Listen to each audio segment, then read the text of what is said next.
All right, I've got a big cup of hot tea between my legs. I don't want to spill it. Welcome to the Space Limited Accomplishments Interval. My name is Lance Ash, and this is Bonnie. my wife. She's at the wheel. I'm actually directing her movements from my auxiliary position. Anyway, so we're on our way to work a good bit early because figured what the hell. I got up early, go hit some of the farmers markets before I go into work, and so heading back to work after a 4-day weekend. Was it Wednesday night? Called in because our tires were bald, brakes were shot, so we had to $600. get that taken care of Thursday. Yeah, I did. And then Friday, I already had off because I had an MRI at the hospital, which I've had many MRIs over the years, and this one was a pain in the ass because I didn't put the right earplug in correctly, apparently, because it was loud as hell in the chamber, and the guy didn't. I don't know. The thing about MRIs that bugs me the most is there's no room for your arms. You gotta kind of fold your arms over your abdomen or lower chest and hold them there. You can't kind of just rest them. You gotta keep them tensed up the whole time, because otherwise the skin on your elbows will stick to the plastic innards of the MRI machine, and when they move the little bed thing, your arms stick, and you don't want to move your head. It's irritating. And then they give you this little plastic squeeze bulb thing, so in case you have a claustrophobic freak out in there and have to come out, they'll know to turn the machine off before they come in the room to get you out. So you got to hold on to that thing, and it's just a pain in the butt. And you really can't go to sleep, because if you do, you run the risk of waking up with a start and moving your head, and then they got to start all over. So it's just irritating. But turned out to be a pretty good weekend because I don't know. I got some stuff done. Got a new song posted for the album online, and So how did your MRI turn out? MRI results came back, and I'm stable. So no change, no shrinkage in the tumor area, no growth either. So New growth. no new growth. What does that mean? No new tumor. Yeah, well, no growth means no growth. Old growth is still growth. Plus, we got some yard work done, clearing out all the vines and shit that have grown up against the side of the house. So how was your weekend, Bonnie? Suddenly, I don't recall. I got all the sleep You got a lot of sleep. that I needed. I got some housework done. We watched Endeavor quite a bit. Oh, yeah. To the point that one morning I said, please, not again. But then you pouted, and I said, okay, fine. Oh, I just want to see the thing through so I can stop watching it again. Go back to watching endless reruns of Mark Kermode or George Rocco Schmidt. Or this last night, while I was painting, I basically listened to nothing but Mark Kermode and Simon Mayo discuss movies. And I never want to hear the good reviews. I just want to hear the negative ones. I don't want to hear him praise something to the skies, because I don't care. I just want to see some corporate Hollywood behemoth torn down, that's all. And I got so close to finishing this painting I'm doing, and it's one of my not that great works. Not that I'm putting any less effort into it, but it's just it's a boring composition, and it doesn't really mean anything to me. I want my paintings to be crazier, and I don't know. I'm in a transitional phase, and that's always irritating.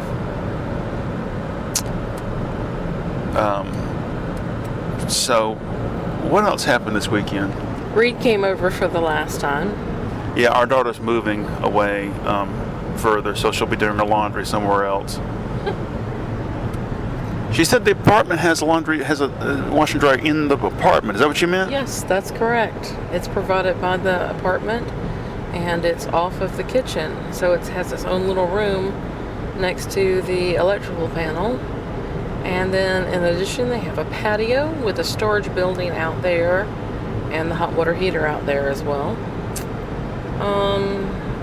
So 1 bedroom, 1 bath, and a great room, which is the living room, dining, and a small kitchen at one end of that.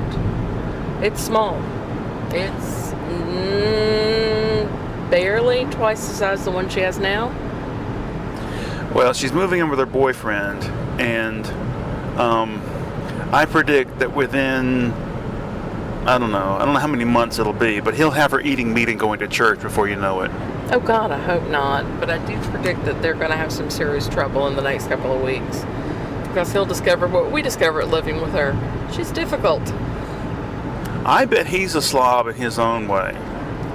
It isn't just slovenliness. It's her peevishness, her peculiarities, her desire to be left the fuck alone. And she's, prickly. Just to put it nicely. Prickly. Well, this whole thing is predicated on his desire to be closer to Atlanta so that he can get his acting career going.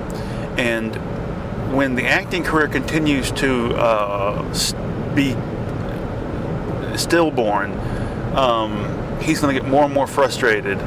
And the frustration will manifest itself in arguments about little things, around the... When I was growing up, we never left the butter out. That kind of crap. When Bonnie and I started living together, we had to get used to each other's ways because... Are we used to each other's ways? Well, I just learned to... there's certain things you just learn to give up. Yeah, exactly. It's just, there are things that just aren't worth fighting over, and just do it your own way. For example, we never piled the dirty dishes up in the sink. The sink was left free and empty, so you could wash your hands, or, in my parents' case, wash out used paintbrushes with gasoline in the kitchen sink. Oh God, no, never will allow that kind of shit.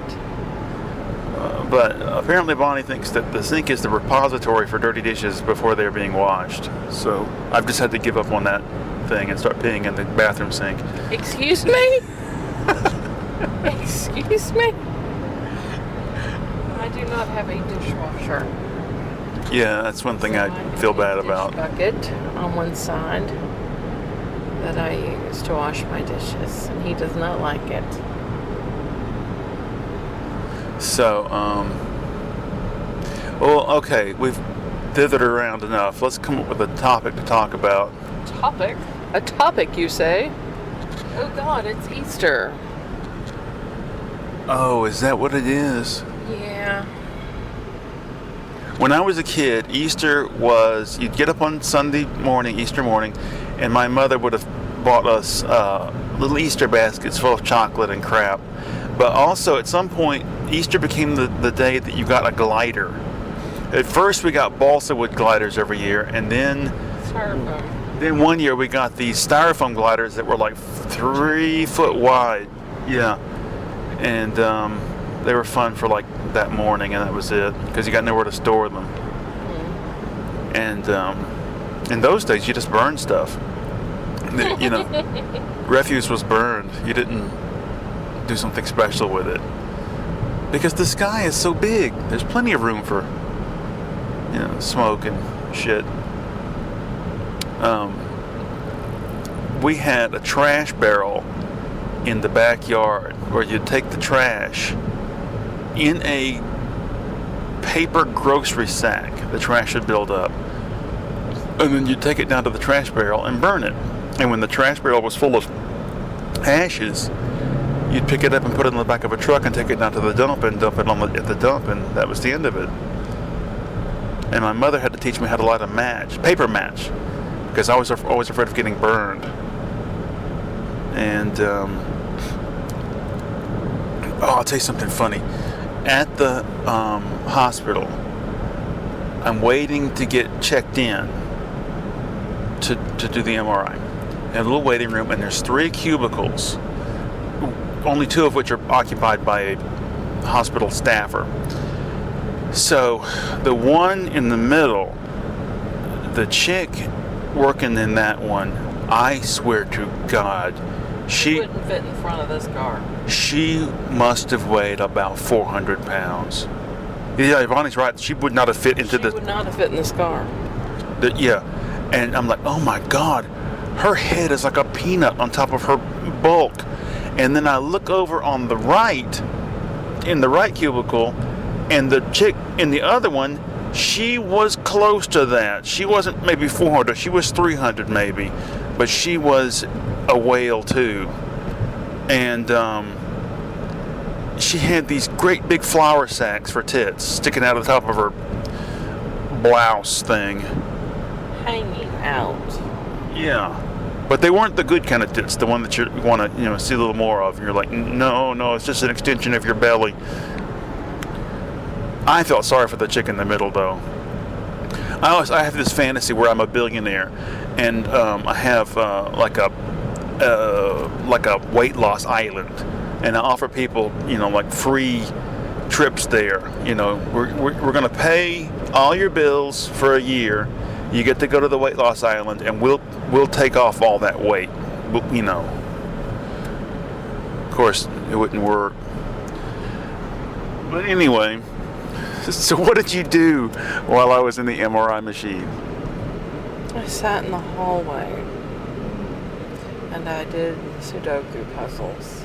And tell them why you sat in the hallway instead of sitting in the waiting room. Because there was a skank covered in tattoos and whore's perfume in there, and he was nasty.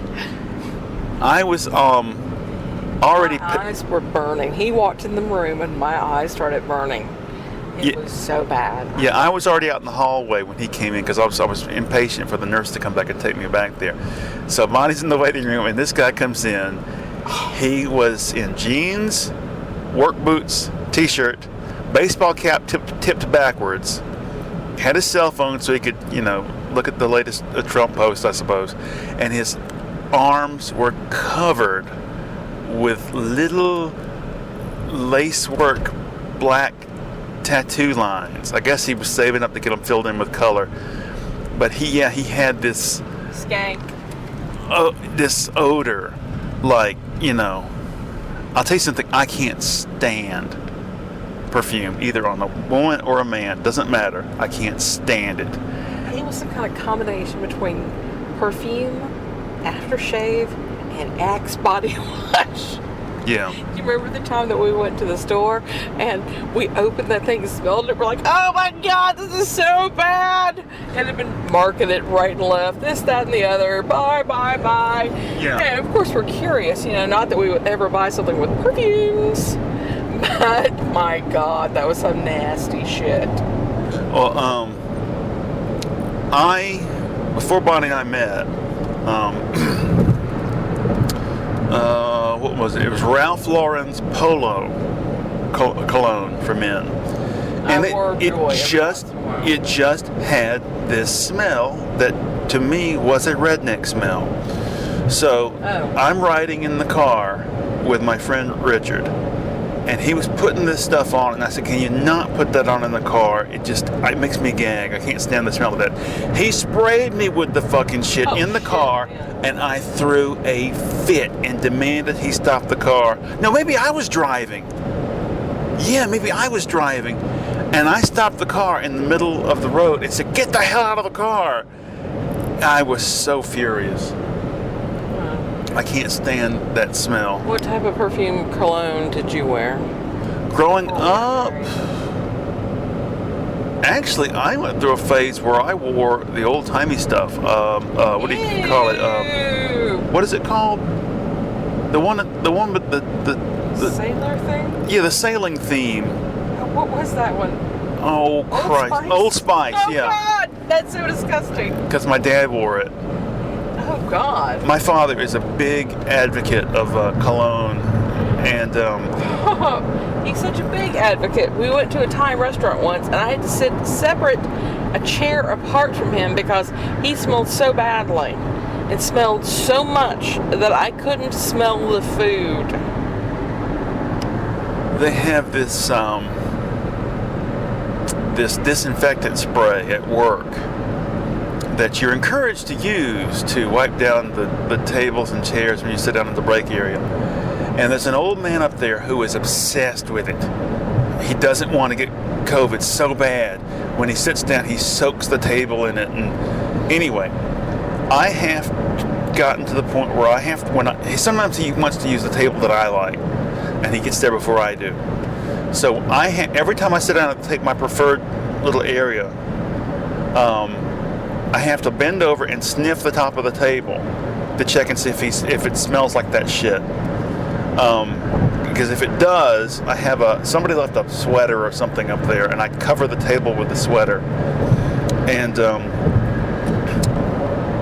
anyway, because it smells so bad that I can't eat my food. Because if I can't smell my food, there's no point in eating it. What's the point? A lot of spring green, different shades of spring green all up in the... It's a heavy rain the last couple of weeks, and it's really brought on the color. Yeah. This summer, I want to relive a feeling I had when I was a kid. And I want to go somewhere, some little half-abandoned town during the heat of the day where it's just dead silent, and just poke around in the heat and the silence and have that feeling of just being isolated. And Social circle. social circle? You think it's like that? Well, we went there one day and it was really dead. Well, we can try a variety of places. Because I remember the town we live I had in. a large icy in my hand on that day. Did you? No, I will. Oh. Well, I haven't had an icy since 2016, so I think I'll enjoy it. the town my dad was the postmaster of, Farmington, had a little bit of that feeling. But the town I grew up in, Arnoldville, had that feeling in the summer. A lot of places, really. I'll tell you something else. Sometimes when I was going to public school, I would have to stay over after school when nobody was there. And the building didn't have air conditioning. It just had high ceilings and long tiled floors, cinder block walls painted over many times. And transom windows, isn't it? I believe so, yeah. But anyway, I have a distinct memory of being over on the middle school side, and the lights were off, and the hallway was dark. And down at the end, way down at the other end of the hallway, they had the doors open. You could see the light of the sun way down at the end, and they had a breeze coming through. And it was dark and cool and quiet. And it's just, I don't know, just a feeling of, I don't know, just one of those feelings you get. It's indefinable. It's just beautiful. And it's a memory that sticks with you, you know. Memories of feelings stick with you more than anything else, I think. Smells and sounds. Yeah. Cicadas for me bring back a lot of memories. We had the Bonnie and I, when we went to the private Christian school, the best teacher over there was a closeted gay guy. And he said one time that the feeling you have when you first get converted to Christianity is a feeling you should hold on to, because in later life when you're tempted by doubts or start to question your religion and faith and all this stuff, it's that feeling you should return to. The memory of that feeling is what will drag you back, or help you hold on to your faith. And I just, looking back on him saying that, I just feel so sorry for him. You know what I mean? Because I'm sure that he doesn't have anything real to cling to. When I think about my religious experiences, they were tied to emotional childhood, and became an adult. I left all that stuff behind. I was able to reason through it, ask the pertinent questions. I was able to see through it. Well, but for somebody to cling to that emotional experience, it makes me question the depth of their emotions overall and what they allow themselves to feel. Think about it. Here he was, a gay man. He wasn't supposed to be acting on his feelings. His feelings themselves were limited, I mean, could he really truly enjoy sex? Had he ever really had sex? I have to wonder. Oh, I'm sure he had, yeah. I don't know. But the thing is, but it was so couched with guilt. I mean, it wouldn't be a positive thing. You and I can think back to the time that we conceived our children, moments we've had together as a couple, and we don't feel guilt about that. And we have a lot of things that we can draw positive memories from. And some of them are things that he may not enjoy, like the moment of listening to a certain rapturous song, eating a wonderful meal, Well, what I was going to say about the Bonnie's always amazed at my obsession with my childhood and trying to unravel these mysteries. Trauma. Well, that trauma. Partly, but I'm always trying to unravel the childhood roots of my aesthetic preferences, because I feel that my interest in certain types of graphics, art, all kinds of stuff is rooted in that. But the thing is, it's the inability to put a definite name to these emotions. The memories of the feeling more than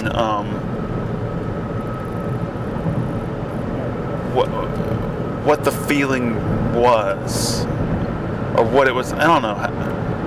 And I think I think I have to just face the fact that I'm never going to completely get to the bottom of all this.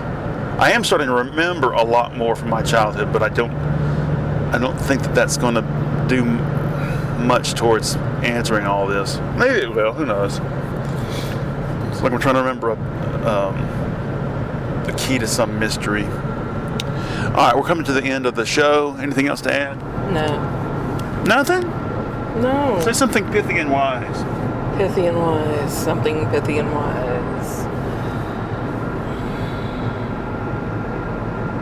I said it. I said something pithy and wise. Okay, very good. That's clever. It was pithy. Okay. All right. That's about it. All right. Thank you. Bye-bye.